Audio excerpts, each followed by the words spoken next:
Now, let's obviously just go through the pair that I broke down yesterday, AUD/USD. I highlighted this as a no man's land. We obviously rejected it. We broke through early. Look where we retested. Oh, it's a bit like magic, that, isn't it? Broke through, retest exactly where we wanted to.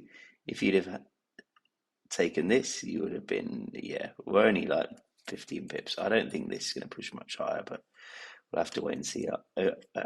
Overall target was here, but let's obviously get down to the story of the day, which is going to be divergence. All right, so we've got yields. If we look here, right, we had this terrible day on Wednesday. All right, yesterday we engulfed it and we're still pushing higher. All right, so it was a short term kind of move, the bond buying. However, right, we're going to now skip to oil. All right, oil again trending higher. Yes, it had Wednesday had a sort of a standstill day, but yesterday pushed up nicely. We're trading around 86, 40. Remember, this gets back up to 90. It has to pull the dollar in regards to safe haven. Why? Because everyone's obviously buying oil in dollars. It's pushing yields higher. It has to push it up. So the divergence at the moment is massive, and it is obviously yields trending higher, oil trending higher, but dollar still at these lows here.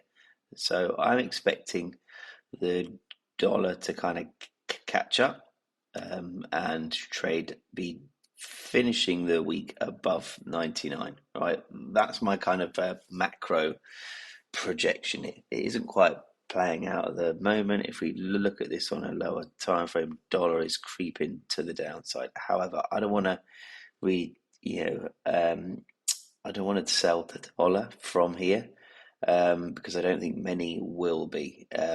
So big money's going to wait for a little bit of a bigger pullback, and everyone's going to be very, very wary of the divergence between yields and the dollar at the moment. So for that kind of reason, I'm going to play it safe. Similar trades to what we had yesterday.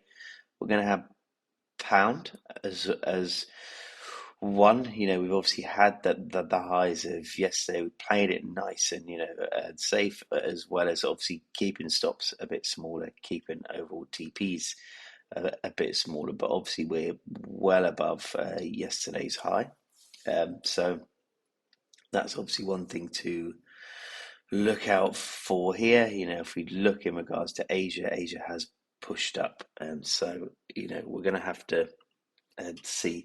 And then we've got euro.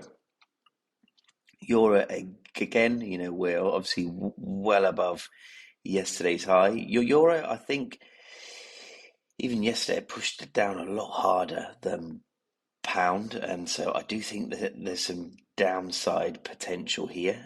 So let's wait and see what happens here. But yeah, I'm expecting euro to potentially push back down again. Gold, let's just mark this one out like we normally do. Previous day.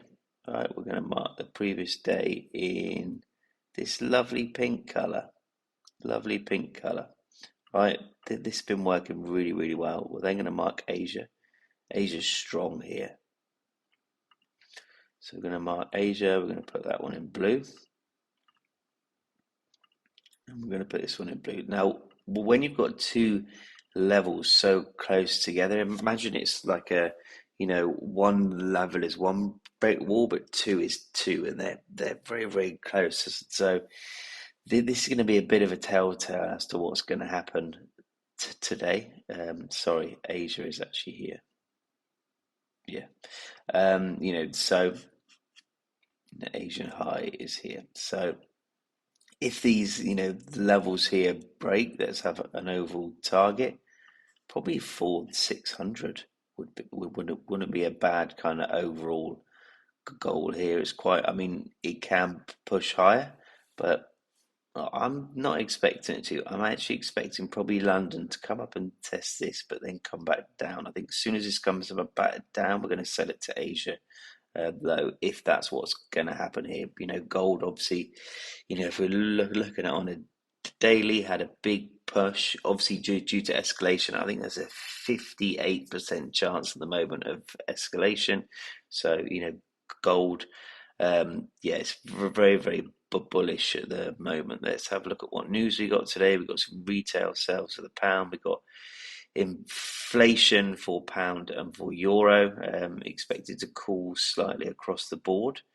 So, it'd be interesting to see. Because one thing that flagged up yesterday, I think the US interest rates are like 3.64. I think pound is 3.75. So they're really, really close. If pound starts to catch up, expect obviously GBP/USD to roll over. So let's wait and see. We've then obviously got some, and that's why I'm going to trade around 3. We've got some US inflation data as well. Expected to come out slightly hotter on manufacturing, services cooling, but obviously, expecting probably not to be that great. We had mixed jobs data yesterday, but yeah, that's what I'm kind of angling for once London starts. I think we're going to tip this, have a bit of a fake out, and then potentially come back down to this Asian low here. That's what I'm expecting. Otherwise, yeah, we're going to be targeting for 600 next, which will be an interesting one. USD/JPY, yen across the board is pretty weak, but this goes to show how obviously weak the dollar is. If we do get a kind of swap over and dollar does get some strength, we've got yields trading higher. So this really should be trading higher in my opinion, but obviously we need some dollar strength to push it to the upside. So yeah, that's about it from me this morning. I'll